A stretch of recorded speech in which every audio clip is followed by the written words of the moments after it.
Let's talk about cryptids. Welcome to Weary Lore, and welcome to my Cryptids of America series. In this series, I will be introducing you to one cryptid from each state in America, giving you a short explanation of their history and story, and then giving my own opinion on the cryptid, where I think it came from, and what I think it could be. Now, I'm aiming to not do well-known cryptids. I want to learn about new cryptids and pass that knowledge on to you. I won't be talking about Sasquatch or the Abominable Snowman, or how I think they're the same thing. I won't be talking about the Wendigo or the El Chupacabra. We all know those cryptids. Let's learn about some new ones.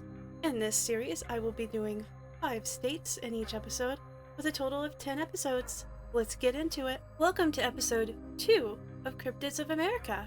Today we will be exploring cryptids from Colorado, Connecticut, Delaware, Florida, and Georgia. In researching Colorado, I obviously found Bigfoot as an extremely popular cryptid. That's no surprise. The mountainous regions in Colorado is the perfect home for this cryptid. The skinwalker also seems to be equally ubiquitous to Colorado. I wouldn't be able to say which is more popular. The amount of times they popped up in my research was rather equally. I did find a number of interesting cryptids that were not in my wheelhouse, but there was one that really stuck out to me. When I first came across this cryptid, it was in an article introducing the readers to the mountain whale. The what? The official name for this cryptid is the slide rock bolter. The slide rock bolter is not a whale, technically. The cryptid is described as a finless dolphin with small eyes, a massive mouth, and hand-like hooks on the end of its tail flippers. It is also apparently huge. The habitat for the slide rock bolter isn't all mountains. This cryptid only lives on mountains where the slope is at an angle greater than 45 degrees. Why, you ask? Well, it's because of how it attacks. That's right. This cryptid is not a benevolent creature. It is violent and will attack large amounts of people at once. The slide rock bolter's method of attack is interesting to say the least. It will roost on the side of a mountain, the hooks on the ends of its flippers keeping it tethered to a ridge. When it decides to attack, it releases its hooks and slides down the ridge, excreting grease from the corners of its mouth to increase its speed. It keeps its gigantic mouth open, gobbling up everything, plants, animals, and people, in its path, until it slides back up another incline and anchors itself there. It was a bit difficult to find reports of sightings of the slide rock bolter. From what I read, sightings started in the 19th century and continued into the 20th century. It was believed that this cryptid was responsible for missing tourists in the Colorado mountains. Usually, I'm able to find multiple stories of sightings of cryptids. For this cryptid, it was very vague. However, what happened to this cryptid wasn't vague. It is said that an intrepid park ranger devised a plan to fell the foul beast. When the cryptid was sighted hanging on Lizard Head, a dummy tourist was created. This tourist was filled with explosive powder and fulminate caps and left as bait. The slide rock bolter took the bait. When the dust settled from the explosion, the area was absolutely decimated. It's said that it was so powerful that it flattened half the buildings in Rico, a nearby settlement. At the end of the day, the slide rock bolter was dead. At least that one was. What are my thoughts? No, absolutely not. There is not a mountain whale gobbling up tourists as it slides down hillsides on its own spit. It's absolutely illogical. But what about the humpback whale found in the Amazon forest? It was a whale, not proof of a cryptid. There was questions on why it was where it was, but it's not a mystery on how it got into the forest. Floods happen regularly, and it's said that some were even high enough that dolphins explore the trees. It was a whale that washed ashore. As for the slide rock bolter, there's a sad but simple explanation. Landslides. If you're new to an area and one day the mountain hillside is beautiful, full of flora and fauna, and the next it looks like a wasteland, you're not going to understand what happened. I know that I have said that there can be, and most likely are, a myriad of undiscovered creatures in the mountains and forests, but I do not feel that a whale is one of them. Something that large, that doesn't hide, would have been seen and photographed by now. Are you from Colorado? Have you had an encounter with the slide rock bolter? Let me know. Researching Connecticut was a bit strange for me. The only legend that I know that's specifically from Connecticut is the Leatherman. However, he isn't a cryptid. He was a real person. Finding the most popular cryptid of Connecticut was difficult. It's usually very simple. They jump out of the search results. That didn't happen this time. The best that I could find is the melonheads. The melonheads make me very uncomfortable. This is because of real humans that suffer from hydrocephalus. It causes pressure in the brain that causes misshapen heads, and all that just makes this cryptid seem very distasteful to me.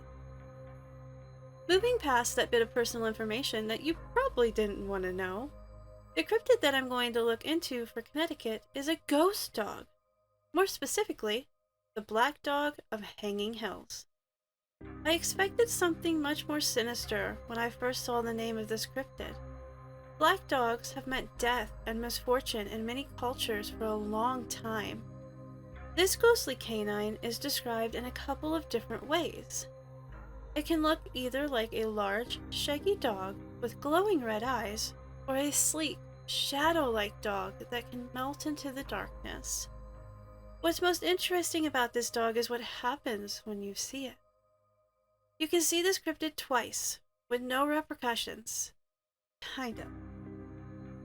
The first time you see the black dog of Hanging Hills is actually an omen of joy. The second time you see this cryptid, sorrow is sure to follow. Kinda seems like your luck is running out. If you've seen this hound twice, you should avoid the area entirely, as what follows the third sighting is death. There were no details on how this happens. Just let your imaginations run wild. Sightings of the black dog of Hanging Hills date back as far as the 1800s. Famously, the first officially documented sighting of this cryptid was in 1891 by a geologist known by the initials of FS. To make a long story short, he was doing research in the area when he encountered the dog.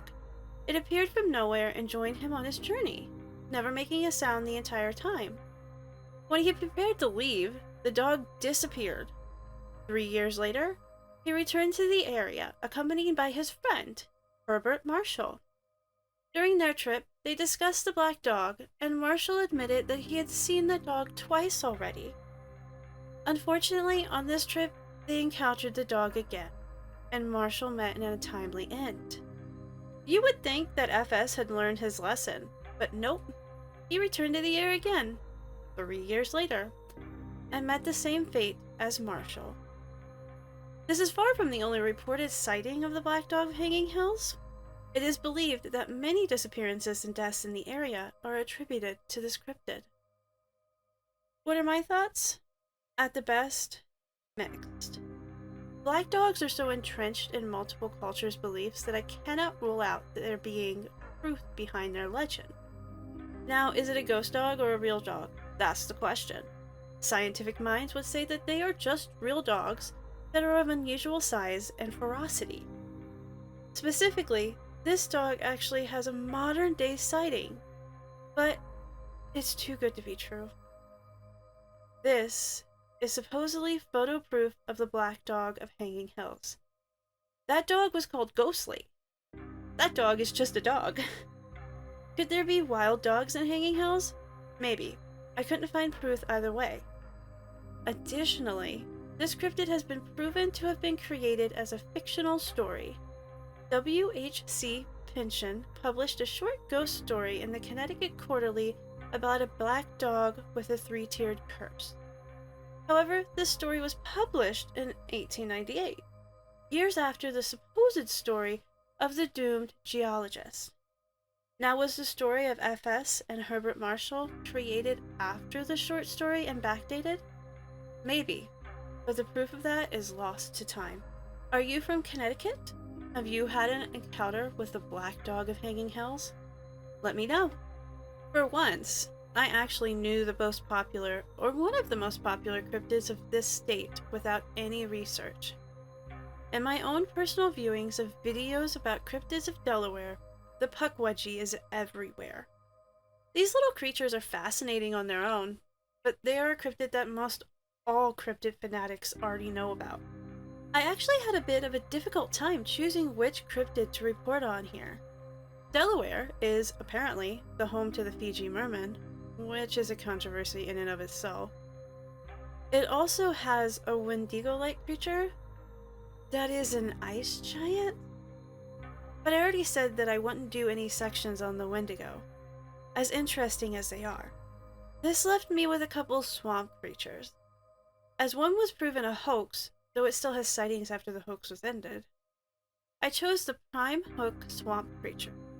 The prime hook swamp creature is said to inhabit the Prime Hook National Wildlife Refuge. This cryptid is described as around 3 feet tall, with long, spindly legs and a tan body. It has a flat, pug-like face with small beady eyes and is said to weigh around 30 pounds. The prime hook swamp creature is very elusive, hiding in the marshland along Delaware Bay.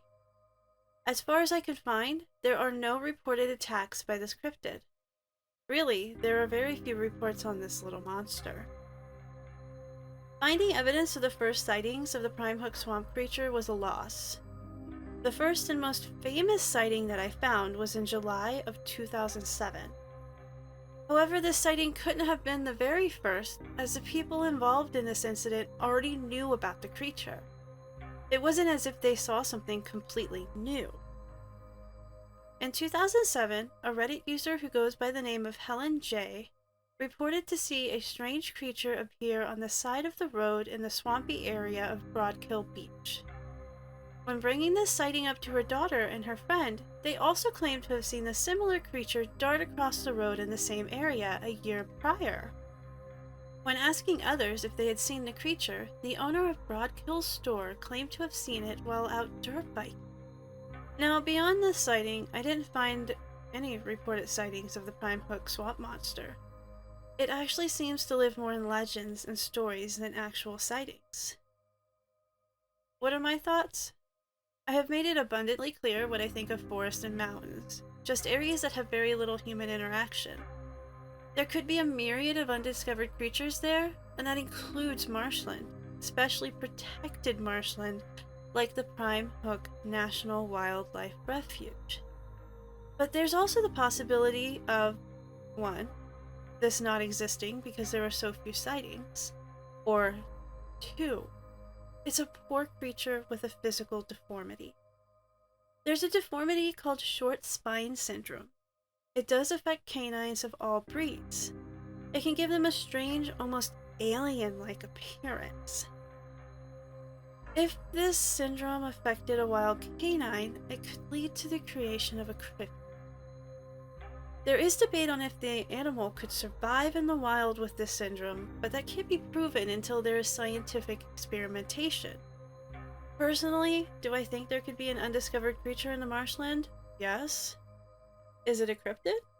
Well, that's up to you.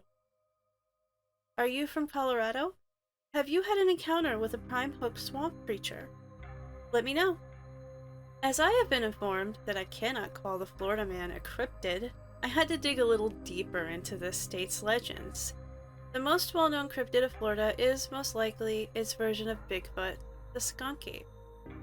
As we all know, Bigfoot spreads far and wide, and either has multiple names or cousins all across the country. I actually found very few cryptids creeping around Florida. A lot of people joke that the people made up the cryptid population and no others were needed. I guess I wasn't that original. A secondary well-known cryptid said to inhabit Florida is the Wampus cat. As this cryptid is well enough to have its own Wikipedia page, I wanted to find something different. What I found was Mahamba. A giant crocodile in Florida? Why am I not surprised? Crocodiles in and of themselves are frightening enough. A giant reptile, a dinosaur relic, coming at me at seemingly impossible speeds with razor-sharp teeth? No, thank you! Mahamba is all of this, and more. This cryptid is huge. It's said to be between 40 and 50 feet long, even longer in some sightings. A regular crocodile, on the large end, is up to 20 feet long. If you're looking for something that can swallow you whole, that's Mahamba. And it will. This cryptid is ferocious. It's incredibly aggressive and territorial. Once it has you in its sights, it will go to great lengths to catch you. Mahamba is also known for digging tunnels, anywhere from 50 to 1,000 meters long. So there you could be, enjoying your day, and suddenly a monster crocodile pops out of a hole in the ground. Sightings of Mahamba actually hail from the Congo. They began in the late 1800s. Notable sightings came from John Reinhard Werner, an engineer in the service of the Congo Free State. He claimed to encounter the creature multiple times during his service. However, in both sightings that he reported, the crocodile did not attack. It seemed to run, which is much different than what I described above. Sightings of Mahamba in Florida seem to have begun in the early 1900s. A famous sighting occurred in 1907 while a group of construction workers were building a bridge over the St. Johns River.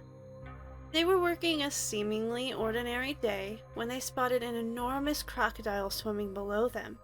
After fleeing in a panic and returning the next day, they found Mahamba gone, and it had left nothing behind but a few scraps of torn clothing. It makes it sound like not all the construction workers made it out. Sightings still happen to this day, some claiming to see creatures of up to 80 feet long. Some fight for their lives and win. Some lose. What are my thoughts? Crocodiles are terrifying. Any large reptile sends a shiver up my spine. It's like looking into the eyes of a lion. You don't stand on equal ground with them. They're proof that humans could lose their place at the top of the food chain. A giant crocodile is even worse, and it's something I believe could exist. This is not because of it being a magical cryptid that appears and disappears through a series of tunnels. It's because of the coelacanth. There was a giant crocodile that existed in the late Cretaceous period that is believed to have been 35 feet or longer. This crocodile is believed to be extinct. However, so was the coelacanth. I absolutely believe that there can be and are ancient monsters still existing out there in the wild. Is it possible that no one has snapped a picture of one yet? Yes, no one caught a coelacanth until 1938. Are you from Florida? Have you ever had an encounter with Mahamba? Let me know. Georgia was another enigma to me. Other than peaches and sweet tea, I really don't know much about the state, much less its legends. I was unsurprised to find that Georgia has its version of Bigfoot and the Loch Ness Monster. The popularity of these two cryptids has spread far and wide. The fairies of Fannin County did interest me, but there's not enough information to do a full report on them. No one has seen them, only the crosses they leave behind. The Georgia raptor is most likely a hoax, and the boo hag is also well known, especially among those with Shakespearean knowledge. So we're just gonna skip Georgia. Kidding. After perusing more websites than I care to admit, I came across a cryptid called Plat Eyes. 3 more pages into learning about this cryptid, I was a bit confused, but entirely fascinated. Plat Eyes, or a Plat Eye, is a ghost. But if it was a normal ghost, I wouldn't be talking about it here. A Plat Eye is created when a person passes away in a not natural manner and is not given a proper burial. This cryptid is a malevolent shape-shifting spirit that is highly vengeful and violent. It can take on the shape of a person it once was. A cat, a dog, a cow, pretty much whatever it wants. But the Plat Eye isn't perfect. Often, when taking on the form of a human, they mess up and only have one eye, sometimes hanging from the center of their forehead. And their animal forms, they have burning red eyes and show terrible injuries. Some stories say that they are bound to the place where they are buried, hunting anyone who comes close. Other stories say that they haunt the ones who cause their deaths and incorrect burials, driving them mad or killing them outright. The only way to soothe a Plat Eye is to find its body and give it a proper burial. But good luck. They can be indiscriminate killers, and coming close can be your undoing. The Plat Eye is another cryptid that did not originate in the state that I am speaking about. It is believed that the Plat Eye made its way to Georgia via African Americans who were brought into the state to be sold as slaves in the 18th and 19th century. They either came with them or were created by plantation owners. Unfortunately, it could have happened quite often. A notable story about the Plat Eye was written by Veronica Bird, telling the tale of two sisters who, against the wishes of their caretaker, entered the wood at night and encountered multiple of this cryptid. They fled for their lives. The Plat Eye is often used as a cautionary tale to not enter the woods or graveyards after dark and to listen to your parents, lest you get a fright or worse. Actual sightings of the Plat Eyes are hard to find. They're mostly anecdotal stories told around campfires to scare the listener. This seems to be another cryptid that lives more as legend than fact. What are my thoughts? Oh boy. I normally come into this section of the video with a clear idea on my thoughts to the cryptid, whether they're mixed or not, but this one is difficult. Like Native American legends, African legends are something that I believe there is truth behind. My personal feelings on ghosts are something that I haven't fully explained on this channel yet. I will in the future, but it's far too complicated for this little section. I believe that if anything could create a malevolent ghost, being killed and improperly buried is definitely it. Do I have an explanation for sightings? No.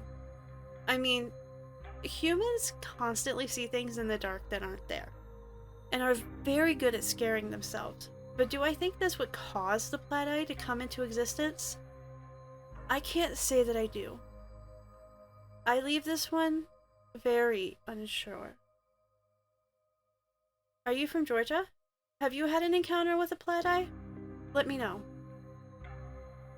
From a mountain whale that I absolutely believe is landslides being given a monstrous form, the two cryptids I believe could exist as real creatures, and one that I have no explanation for, I leave this video much differently than I did the last.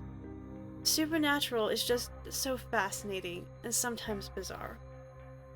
I hope that you enjoyed this entry into Cryptids of America and you continue to join me for the upcoming states. Thank you for watching, and I'll see you in the next one.